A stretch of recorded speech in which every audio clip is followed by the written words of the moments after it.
आम्ही सरकारला किंवा आदिवासी विभागाला आम्ही भीक नाही मागत आहोत. आमचा हक्काचा आहे. आम्हाला संविधानाने हक्क दिलेला आहे. आम्ही संविधाना थ्रू आम्ही इथे प्रोटेस्ट करत आहोत. आणि जर तुम्हाला वाटत असेल आम्ही भीक मागत आहोत तर तुम्ही आमच्या भीक मध्ये पलत आहात. आणि जर तुम्ही आमच्या मागण्या पूर्ण करत नसाल तर तुम्ही सीट खाली करू शकता.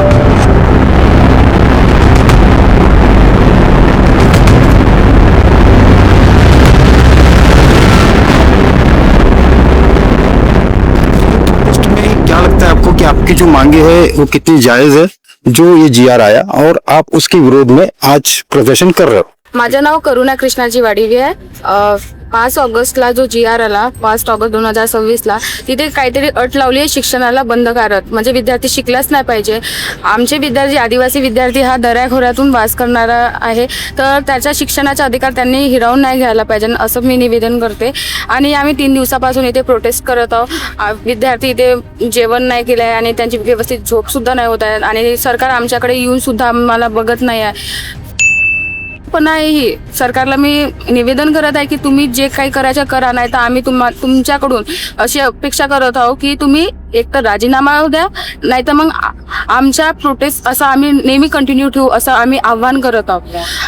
आणि कारण की आम्ही या 3 दिवसात आम्ही कंटिन्यू हे करत आहोत, कारण की येणाऱ्या पिढींचे आम्ही भविष्य खराब नाही करत आहोत. आम्ही आमच्या हक्कासाठी उभे आहोत. आमची जी येणारी पिढी आहे त्यांच्या हक्कासाठी उभे आहोत. आणि मी नेहमी असं डटत राहून आणि जोपर्यंत आम्हाला न्याय नाही मिळणार, आम्हाला हक्काची जी बाजू आम्हाला मांडता येणार नाही, तोपर्यंत आम्ही इथे बसून राहू. पहले अपना नाम बताइएगा. माझं नाव मैना चमरू सलामे. मी MSW सेकंड इयरचे स्टुडंट आहे. तर यांनी सांगितल्याप्रमाणे 5 ऑगस्ट पासून आम्ही आजचा 3रा दिवस आहे आम्ही इथे बसून आहोत. मला फक्त इतकं म्हणायचं आहे, आम्ही सरकारला किंवा आदिवासी विभागाला आम्ही भीक नाही मागत आहोत. आमचा हक्काचा आहे. आम्हाला संविधानाने हक्क दिलेला आहे. आम्ही संविधाना थ्रू आम्ही इथे प्रोटेस्ट करत आहोत.